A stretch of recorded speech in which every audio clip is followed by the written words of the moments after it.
আপোনালোকৰ কাৰণে গুৰুত্বপূৰ্ণ ভিডিঅ' লৈ আহিছোঁ। এইটো ভিডিঅ' হ'ল যিহেতু SRৰ ফাইনেল লিষ্ট মুকলি হৈ গৈছে, যিসকলে এতিয়াও SRৰ ফাইনেল লিষ্টটো চেক কৰা নাই সেইসকলে আজি SRৰ ফাইনেল লিষ্টটো চাই লওক। আপোনালোকৰ লিষ্টত নামটো আহিছে নে অহা নাই। এইবাৰ কিন্তু বহুতো মানুহৰ নাম কৰ্তন হৈ গৈছে, সেইকাৰণে আপোনালোকে আজিয়ে লিষ্টটো চেক কৰক। যদি আপোনালোকৰ লিষ্টত নাম অহা নাই তেনেহ'লে কিন্তু এতিয়া আপোনালোকে 15 দিনৰ ভিতৰত আপোনাৰ সকলো ডকুমেণ্ট জমা কৰিব লাগিব, নহ'লে কিন্তু আপোনালোকৰ নামটো কৰ্তন হৈ যাব। কেনেকুৱাকৈ আপোনালোকে SRৰ ফাইনেল লিষ্টটো ডাউনলোড কৰিব আৰু চেক কৰিব যে আপোনালোকৰ লিষ্টত নামটো আহিছে নে অহা নাই। মই আজি এইটো ভিডিঅ'ত আপোনালোকক সম্পূৰ্ণ প্ৰচেছ ষ্টেপ বাই ষ্টেপ দেখুৱাই দি আছোঁ, চাই লওক। কেনেকৈ ফাইনেল লিষ্টটো ডাউনলোড কৰিব আৰু চেক কৰিব চাই লওক। এতিয়া আপোনালোকে ফাৰ্ষ্ট এইটো অপশ্যনত আহিব লাগিব, NBSP লিখি চাৰ্চ কৰি দিব। এতিয়া কিন্তু আপোনাৰ ওচৰত অফিচিয়েল ৱেবছাইটটো অ'পেন হৈ যাব এনেকুৱাকৈ। মই কিন্তু আপোনাৰ সুবিধাৰ কাৰণে অপশ্যনৰ লিংকটো মোৰ ডিছক্ৰিপশ্যনত দি দিছোঁ। ডাইৰেক্ট ক্লিক কৰি এইটো অপশ্যনত আহি যাব। হোৱাৰ পিছত আপোনালোকে ইয়াত চাব 2 নম্বৰ দিয়া থাকিব ছাৰ্ভিচ।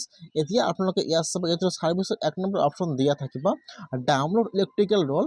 এতিয়া আপোনালোকে ছাৰ্ভিচৰ 1 নম্বৰ অপশ্যনটোৰ ওপৰত ক্লিক কৰিব, ডাউনলোড ইলেক্ট্ৰিকেল ৰোল। এতিয়া কিন্তু আপোনাৰ ওচৰত আৰু এটা নতুন পেজ ইয়াত আহি যাব এনেকুৱাকৈ। ফাৰ্ষ্ট চাব, ইয়াত দিয়া থাকিব চিলেক্ট ষ্টেট, চিলেক্টত ক্লিক কৰিব। ইয়াত ফাৰ্ষ্ট আপোনালোকৰ ষ্টেট নামটো আছাম চিলেক্ট কৰি ল'ব লাগিব। ইয়াত চিলেক্টত ক্লিক কৰিব, ফাৰ্ষ্ট ইয়াত ষ্টেট নাম আছাম চিলেক্ট কৰি লৈ ল'ব। ইয়াত অলৰেডি 2026 আহি যাব। এতিয়া মেইন কামটো হ'ল আপোনালোকৰ এইটো কাম ইয়াত চাব দিয়া আছে ৰোল টাইপ। এতিয়া চিলেক্টত ক্লিক কৰিব। ইয়াত কিন্তু দুটা অপশ্যন আহি যাব, এটা আহি যাব ড্ৰাফ্ট লিষ্ট আৰু এটা আহি যাব ফাইনেল লিষ্ট। এতিয়া আপোনালোকে ইয়াৰ পৰা সেইটো বস্তু চাব লাগিব। বহুতে কিন্তু ড্ৰাফ্ট লিষ্টটো ডাউনলোড কৰিছে। আপোনালোকে ইয়াত চাব, ইয়াত 1 নম্বৰত অপশ্যন দিয়া আছে ফাইনেল ৰোল 2026। আপোনালোকে ইয়াৰ পৰা সেইটো অপশ্যন চিলেক্ট কৰি ল'ব লাগিব। যিহেতু আপোনালোকে ফাইনেল লিষ্টটো চেক কৰিব, আপোনালোকে ইয়াৰ পৰা ফাইনেল ৰোলটো চিলেক্ট কৰি লৈ ল'ব, ফাইনেল ৰোল 2026। তাৰপিছত ইয়াত আহি যাব আপোনালোকৰ ডিষ্ট্ৰিক্টৰ নাম।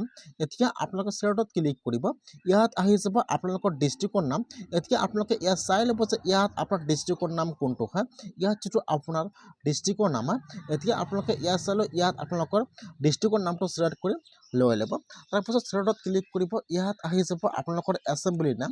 এতিয়া আপোনালোকে ইয়াত চাই ল'ব যে ইয়াত আপোনালোকৰ এছেম্বলিৰ নাম কোনটো হয়।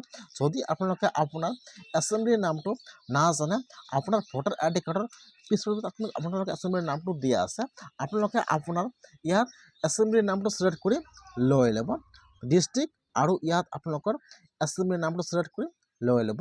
ইয়াত লেংগুৱেজটো অলৰেডি এছামিছ আহিছে, আপোনালোকে ইয়াতো লেংগুৱেজ চিলেক্ট কৰিব নালাগে। তাৰপিছত ইয়াত আহি যাব কেপচা। এতিয়া আপোনালোকে ইয়াত ফাৰ্ষ্ট কেপচাটো বহাই নিদিব। এতিয়া আপোনালোকে অলপমান তলত আহিব লাগিব। এতিয়া কিন্তু ইয়াত আপোনালোকৰ চেণ্টাৰৰ নাম আহি যাব।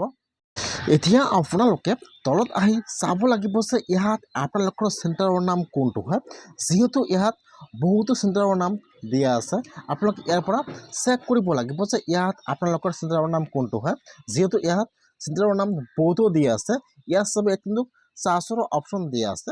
এতিয়া আপোনালোকে চাৰ্চত ক্লিক কৰিব, যিটো আপোনালোকৰ চেণ্টাৰৰ নাম বা যিটো আপোনালোকৰ স্কুল বা কলেজৰ নাম আপোনালোকে ইয়াত লিখি চাৰ্চ কৰিব লাগিব। ইয়াত চাব, চাৰ্চত ক্লিক কৰিব, আপোনালোকে জাষ্ট ইয়াত 2টা বা 3টা আখৰ লিখি ইয়াত চাৰ্চ কৰি দিব। এতিয়া কিন্তু ইয়াত আপোনালোকৰ চেণ্টাৰৰ নামটো আহি যাব এনেকুৱাকৈ। এতিয়া আপোনালোকে ইয়াত চাব লাগিব যে এইটো আপোনালোকৰ চেণ্টাৰৰ নাম হয় নে নহয়। ইয়াত চাব, ইয়াত আহি যাব এনেকুৱাকৈ। এতিয়া আপোনালোকে ইয়াৰ পৰা চেক কৰিব যে ইয়াত আপোনাৰ চেণ্টাৰৰ নাম এইটো হয় নে নহয়। যদি হয়, ইয়াত চাব, ইয়াত কিন্তু চিলেক্টৰ অপশ্যন দিয়া থাকিব এনেকুৱাকৈ। এতিয়া ইয়াত যিটো আপোনালোকৰ চেণ্টাৰৰ নাম হয়, এতিয়া আপোনালোকে ইয়াত যিটো আপোনাৰ চেণ্টাৰৰ নাম হয়, আপোনালোকে ইয়াত টিক মাৰ্ক দি দিব এনেকুৱাকৈ। ইয়াত চাব, তাৰপিছত এতিয়া আপোনালোকে অলপমান ওপৰত আহি যাব।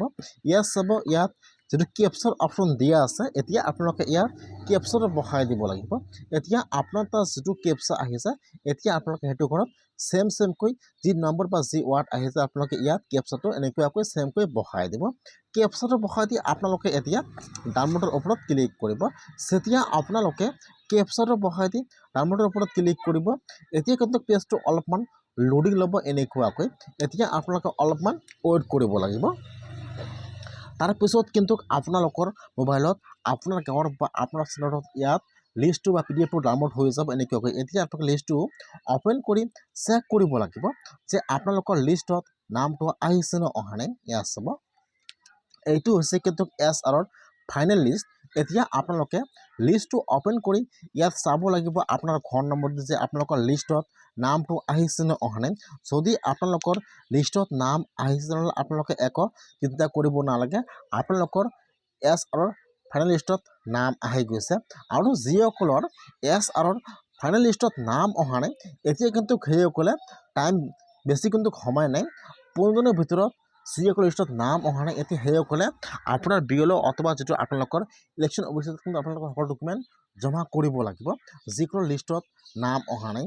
এতিয়া আপোনালোকৰ কিন্তু 15 দিনৰ ভিতৰত আপোনাৰ সকলো ডকুমেণ্ট জমা কৰিব লাগিব। তাৰপিছত চেক কৰিব, যদি আপোনালোকৰ সকলো ঠিকেই আছে তেনেহ'লে আপোনালোকৰ নাম লিষ্টত উঠি আহিব।